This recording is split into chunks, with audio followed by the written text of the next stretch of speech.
नमस्कार, मैं रवीश कुमार। सोनम वांगचुक को गिरफ्तार कर लिया गया है। दोपहर 2:30 बजे वांगचुक प्रेस को संबोधित करने वाले थे, लेकिन उससे पहले ही गिरफ्तार हो गए। हम सभी उनका इंतजार कर रहे थे, तभी उनकी गिरफ्तारी की खबर आ गई। वे अपने गांव से लेह की ओर आ रहे थे जब गिरफ्तार किए गए। सोनम वांगचुक ने भारतीय सेना के लिए सौर ऊर्जा से चलने वाला एक टेंट बनाया है। इसके बाद भी उन पर देशद्रोह के आरोप लगे, चीन का एजेंट कहा गया।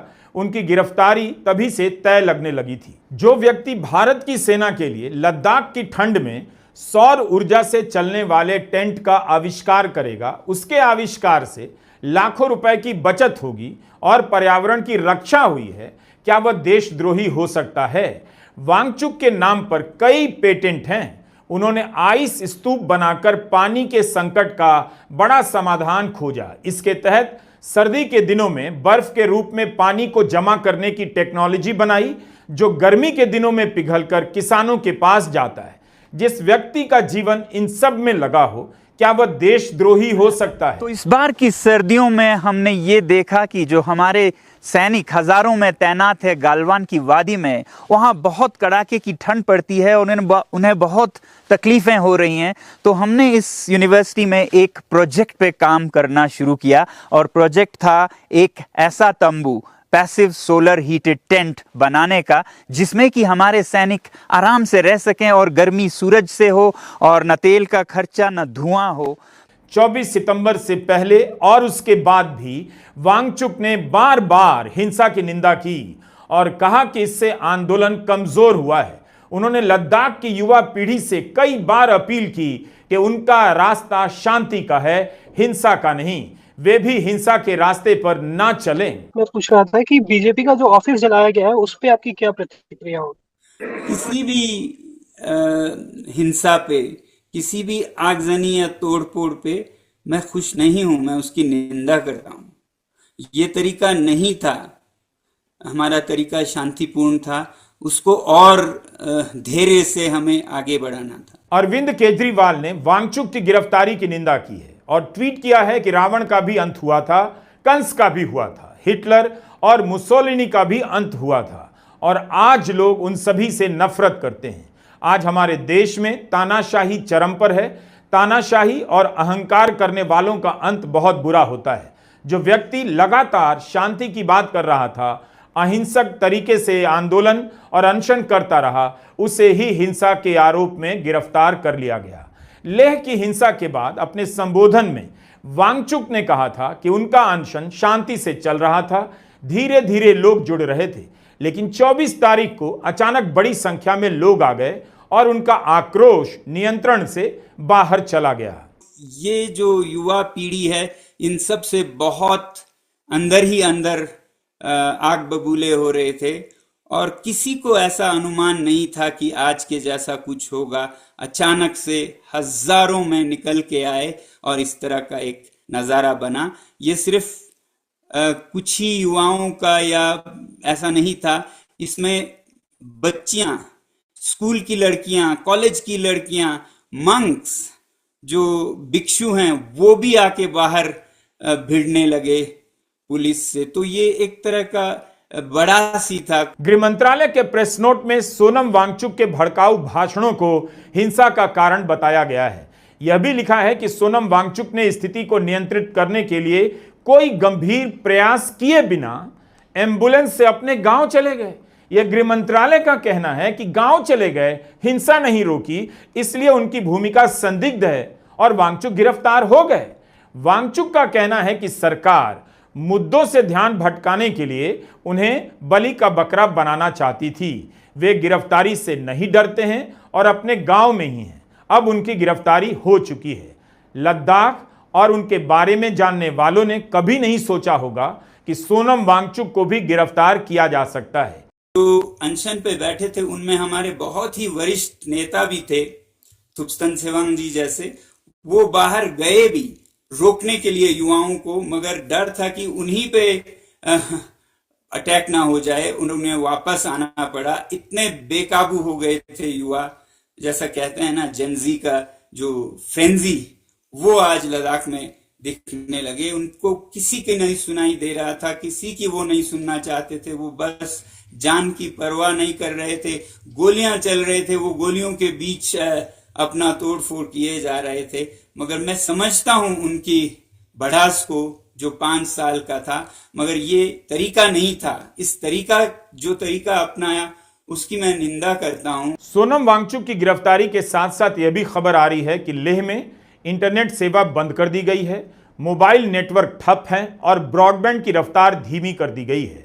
वांगचुक की छवि देश में पर्यावरण को बचाने के लिए नए नए तरीके खोजने वाले आविष्कारक की रही है। उनकी कहानी को लेकर 3 इडियट्स फिल्म बन चुकी है और कई अंतर्राष्ट्रीय पुरस्कार भी मिले हैं। 25 सितंबर की प्रेस कॉन्फ्रेंस में सोनम वांगचुक ने कहा था, गृह मंत्रालय के अधिकारी आने वाले हैं, उनसे बातचीत होगी, लेकिन 26 सितंबर को गिरफ्तार हो गए। बार बार कहते रहे कि इतने साल से वे शांतिपूर्ण तरीके से आंदोलन कर रहे थे, लेकिन उसे सफल नहीं होने दिया गया। अगर शांति का आंदोलन सफल हो गया होता तो युवाओं को हिंसा करने का मौका नहीं मिलता। कल जब गृह मंत्रालय से वरिष्ठ अधिकारी आएंगे, वो बातचीत करेंगे, उससे हमें दिखेगा कि सरकार हमारी सुन रही है कि या वो अभी भी अनसुनी कर रहे हैं। तो इससे तो अगर ऐसा है तो रोष और बढ़ेगा और भी ऐसा बदकिस्मती से हो सकता है। मगर हम चाहेंगे कि जो हमने 5 साल से आजमाया वो कामयाब हो। मेरा सबसे बड़ा शिकायत सरकार से है कि हम इतने सालों से शांति आजमा रहे थे, उन्होंने शांति को फेल करके अशांतिपूर्ण तरीकों को एक तरह से हवा दी। क्योंकि ये युवा कभी नहीं आते अगर हमारा अनशन सफल होता, अगर हमारा पदयात्रा सफल होता तो युवाओं को इस तरह सड़क पे आने की कभी जरूरत नहीं पड़ती। जब कुछ भी सफल नहीं हो रहा था, हमारा शांतिपूर्ण रास्ता एक मजाक बन रहा था, तो वो सड़कों पे आए। लद्दाख में 6ठी अनुसूची लागू करने और पूर्ण राज्य का दर्जा दिए जाने को लेकर सोनम वांगचुक और उनके साथियों ने 10 सितंबर से भूख हड़ताल की थी, जिसे 24 सितंबर के हिंसा के बाद समाप्त कर दिया।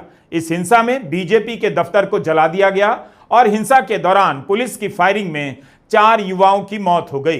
गृह मंत्रालय ने अपने बयान में कहा कि पुलिस को आत्मरक्षा में गोली चलानी पड़ी, जिसमें कुछ लोगों की मौत हुई है। हिंसा में 30 से अधिक सुरक्षाकर्मी घायल हुए हैं और 40 से अधिक लोगों के खिलाफ मुकदमे दर्ज हुए हैं। दर्जनों लोग हिरासत में लिए गए हैं। ले एपेक्स बॉडी LAB से जुड़े युवा नेताओं को पकड़ा गया है और उनकी तलाशी हो रही है। गिरफ्तारी से पहले सोनम वांगचुक ने कहा था, LAB के नेता तो लोगों से शांत होने की अपील कर रहे थे, इस कारण वे भी हिंसा की चपेट में आ गए और उनकी भी गिरफ्तारी हो गई। जिस तरह से सोनम वांगचुक के खिलाफ एंटी नेशनल, विदेशों से फंडिंग लेने और हिंसा को भड़काने के आरोप लगाए जा रहे थे, अफवाहें फैलाई जा रही थीं, उससे अंदेशा हो गया था कि सोनम वांगचुक के खिलाफ कार्रवाई की जा सकती है। क्या विदेशी फंडिंग के बारे में तभी पता चला जब लेह में हिंसा हुई? 1 सितंबर 2024 को वांगचुक ने 125 लोगों के साथ 1 महीने तक की यात्रा की, लेह से दिल्ली तक की। उस दौरान क्या किसी विदेशी फंड का पता नहीं चला? अक्टूबर 2024 में वांगचुक ने 16 दिनों का अनशन किया, जिसे सरकार के आश्वासन के बाद तोड़ दिया।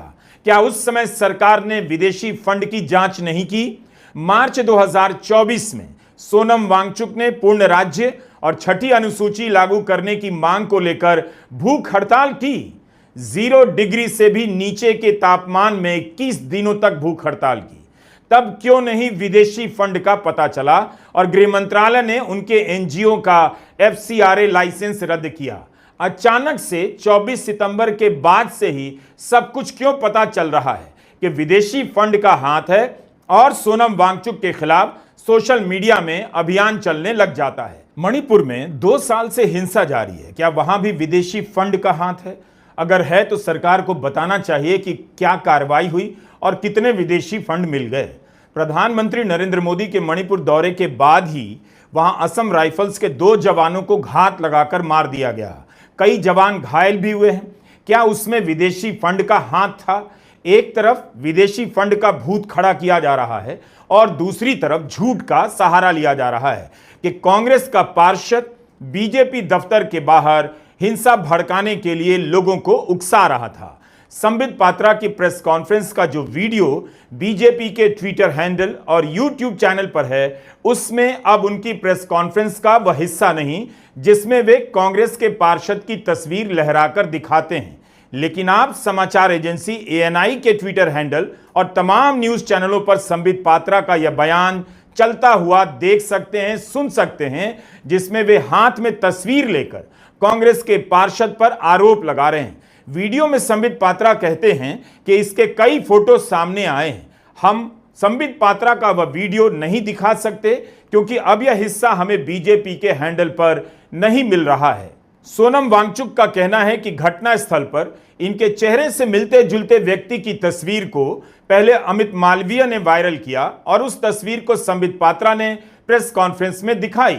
अमित मालवीय ने भी यही तस्वीर पोस्ट की थी और कांग्रेस पार्षद सेपक का नाम लिया, लिखा कि यह आदमी लद्दाख में दंगा करवा रहा है।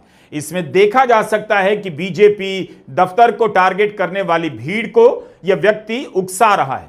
तुरंत ही इसे राहुल गांधी से जोड़ दिया गया।